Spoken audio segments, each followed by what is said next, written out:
आप जब किसी चेयर पे बैठेंगे तो टांग पे टांग रख के बैठ सकेंगे।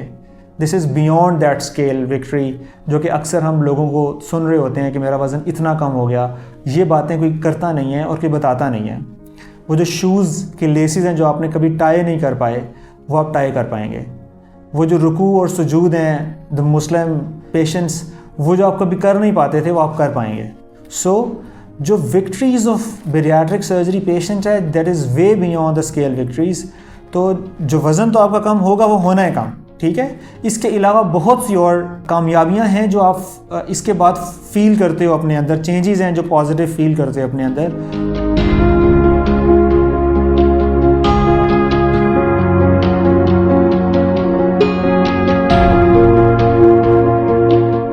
अस्सलाम वालेकुम, I am doctor Tanveer Abbas, bariatric and metabolic surgeon from Chisel obesity centre. आज मैं आपको वो 5 बातें बताऊंगा जो मेजॉरिटी ऑफ सर्जिकल टीम्स आपसे डिस्कस शायद ना कर पाती हों। Number 1, extra loose skin.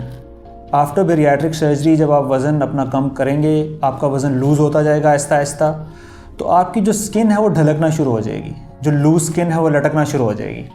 It can be an issue, majority of the patients इसमें से गुजरते हैं, इस फेज़ में से, तो इस पे बात करना ज़रूरी है। ऐसे सिनेरियोज़ जिनमें वज़न बहुत तेज़ी से गिरता है कुछ पेशेंट्स का और स्किन पीछे इलास्टिसिटी के साथ जुड़ नहीं पाती, उन केसेस के अंदर स्किन नीचे लटक जाती है। तो ऐसे केसेस में आपको ज़रूर डाउन द रोड अगले चंद महीनों में या कुछ साल बाद, 1.5 साल बाद या 2 साल बाद आपको करेक्टिव सर्जरी करानी पड़ सकती है, जिसको हम बोलते हैं टमी टक या प्लास्टिक सर्जरी या कंटोरिंग सर्जरी, या हम यूँ कह लें कि शेपिंग के लिए आपको कोई ना कोई प्रोसीजर दरकार होगा। ये सब पेशेंट्स में नहीं होता है, लेकिन कुछ पेशेंट्स इसमें से ज़रूर गुजरते हैं। कुछ पेशेंट्स ऐसे होते हैं जिनकी एज, जिनका जेंडर, जिनका वेट गिरने का पैटर्न और जिनका जिम ज्वाइन करना इमीडिएटली पोस्ट ऑपरेटिवली, ये सब चीज़ें उनको इस तरह से हेल्प करती हैं कि उनकी जो स्किन है वो साथ साथ ही पीछे चिपकना शुरू हो जाती है।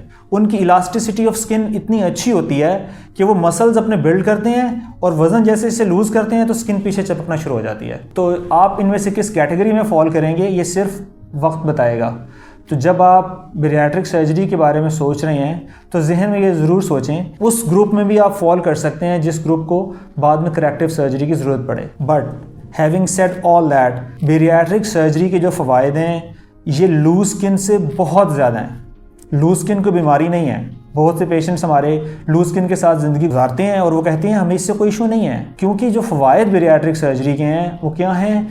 आपके खून की शरियानों के अंदर जो चर्बी जमा है वो ख़त्म हो जाती है। जिगर के अंदर जो चर्बी जमा हुई हुई है वो बहुत हद तक कम हो जाती है। आपके जो जिस्म के अंदरूनी आज़ा के अंदर चर्बी जमा हुई हुई है वो बहुत कम हो जाती है। तो हार्ट डिजीज़ के चांसेस कम होते हैं, टाइप 2 डायबिटीज़, शुगर के चांसेस कम हो जाते हैं, ब्लड प्रेशर के चांसेस कम हो जाते हैं। तो ये तमाम फ़वाइद आपको हासिल होते हैं, मगर लूज स्किन हो सकता है रहे, हो सकता है ना हो। अब हम आते हैं दूसरी बात की तरफ। जो सर्जरी का रिस्क है वो बहुत कम है as compared to the risk of doing nothing. आप हाथ पे हाथ रख के बैठे रहें अपने मोटापे को लेकर, ये ऐसे है जैसे टिकिंग बॉम्ब के ऊपर आप बैठे हुए हैं जो किसी भी वक्त ब्लास्ट हो सकता है। किसी भी वक्त आपको कोई हार्ट डिजीज़ आ सकती है, किसी भी वक्त आपको जो है वो शुगर डायग्नोज हो सकती है, हाइपरटेंशन डायग्नोज हो सकती है। जो सांस की तकलीफ़ है वो तो ऐसी एक चीज़ है कि जो मोटापे के शिकार अफराद को 99% होती है कि रात के वक्त उनको सांस बेहतर तरीके से आ नहीं पा रही होती, क्योंकि उनकी सांस की नाली वज़न ज़्यादा होने की वजह से बंद हो चुकी होती है। दिन के वक्त वो लेथार्जी के अंदर गुजार रहे होते हैं तो वो अपना 100% नहीं दे पा रहे होते। अगर कोई हाउस मेकर खातून है तो वो अपने बच्चों को उस तरह से नहीं देख पा रही होती। अगर कोई वर्किंग वुमन है तो वो अपने ऑफिस का वर्क उतनी तनदही से नहीं कर पा रही होती। तो ये सांस की तकलीफ़ तो ऐसी है कि जिसमें से हर मोटापे का शिकार फ़र्द गुजर रहा होता है।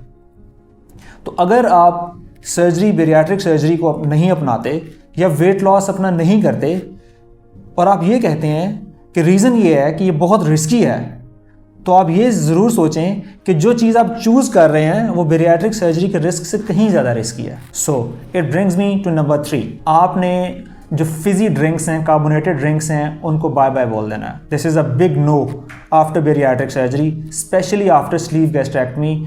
आप सोडा, कार्बोनेटेड ड्रिंक्स, ऐसी वो तमाम ड्रिंक्स जिनमें गैस होती है, चाहे वो स्प्रिंकल वाटर है, चाहे वो कोल्ड ड्रिंक्स हैं, एक पर्टिकुलरली ख़ास नंबर ऑफ़ मंथ्स तक तो बिल्कुल आपने उसके करीब नहीं जाना, क्योंकि हर वो चीज़ या हर वो ड्रिंक जिससे आप पिएं और आपके पेट के अंदर या स्टमक के अंदर गैस भर जाए, वो आपने नहीं करना है। बिकॉज़ इसकी वजह से दो चीज़ें होती हैं, एक तो उस प्रेशर की वजह से आप ब्लोटिंग फील करेंगे, आप अनईजी फील करेंगे, और दूसरा ये कोई अच्छा तरीका नहीं है अपनी हाइड्रेशन को पूरा करने का। पोस्ट पीडियाट्रिक सर्जरी डिहाइड्रेशन की वजह से एडमिशन्स काफ़ी दफ़ा होते हैं, काफ़ी दफ़ा पेशेंट्स को मुश्किल दरपेश आती है डिहाइड्रेशन की वजह से। तो जब भी आपने पीडियाट्रिक सर्जरी करवाई हुई है तो आपने फिज़ी ड्रिंक्स, कार्बोनेटेड ड्रिंक्स और स्प्रिंकल्ड वाटर की बजाय आपने प्लेन वाटर लेना है, आपने ORS लेना है, आपने हेल्दी जूसेस लेने हैं। ये वो तमाम चीज़ें हैं जो आपने एज एन अल्टरनेटिव चूज़ करनी है, ना कि आपने कार्बोनेटेड ड्रिंक्स चूज़ करनी है। नंबर 4, वो जो जिम मेंबरशिप आपने ली हुई है वो आप बिल्कुल ख़त्म नहीं कर सकते, उसकी आपको ज़रूरत है। बिकॉज बेरियाट्रिक सर्जरी जिस तरह कि इसको पोर्ट्रे किया जाता है कि it's an easy way out, आप कुछ भी नहीं करेंगे और आप वज़न लूज़ कर जाएंगे और आप वहीं पे स्टे करेंगे और आप फिर पूरी ज़िंदगी हंसी खुशी ज़िंदगी गुजारेंगे, ये सब्ज़ बाग जो लोग आपको दिखाते हैं, मैं उसके कॉन्ट्ररी बात करूँगा। बेरियाट्रिक सर्जरी बहुत ही पावरफुल टूल है।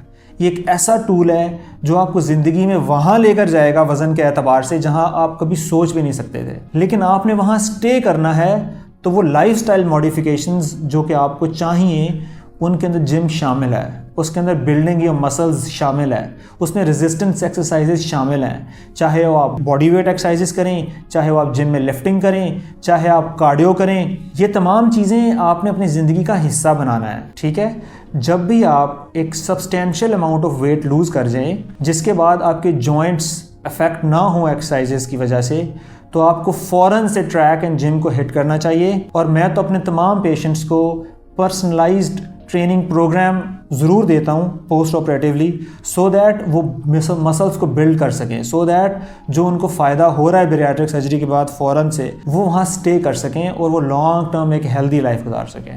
सो bariatric surgery is a powerful tool, but you gonna stay there if you gonna follow your gym plan.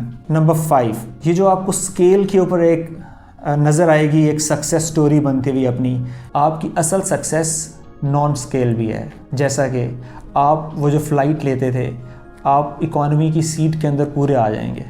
वो जो आप लोकल ट्रैवल्स करते थे, आप बड़ी आसानी से 2 लोगों के बीच में खुशी से बैठेंगे and you will be very happy deep inside कि ये वो चीज़ें जब पूरी ज़िंदगी सोचता था या सोचती थी और now I am able to do that. तीसरा, आप जब किसी चेयर पे बैठेंगे तो टांग पे टांग रख के बैठ सकेंगे। This is beyond that scale victory, जो कि अक्सर हम लोगों को सुन रहे होते हैं कि मेरा वज़न इतना कम हो गया। ये बातें कोई करता नहीं है और कोई बताता नहीं है। वो जो शूज़ के लेसेस हैं जो आपने कभी टाई नहीं कर पाए, वो आप टाई कर पाएंगे। वो जो रुकू और सुजूद हैं द मुस्लिम पेशेंट्स, वो जो आप कभी कर नहीं पाते थे, वो आप कर पाएंगे। सो जो victories of bariatric surgery patient है, that is way beyond the scale victories. तो जो वज़न तो आपका कम होगा वो होना है कम, ठीक है। इसके अलावा बहुत सी और कामयाबियां हैं जो आप इसके बाद फील करते हो अपने अंदर, चेंजेस हैं जो पॉजिटिव फील करते हो अपने अंदर। So choose bariatric surgery as a tool to lose weight which you have been trying to lose. वो तमाम कोशिशें जो आपकी नाकाम गई हैं, वो बेरियाट्रिक सर्जरी के बाद कामयाब होती हुई आपको नज़र आएंगी। So stay fit, stay healthy, अपना ख्याल रखिए। Thank you.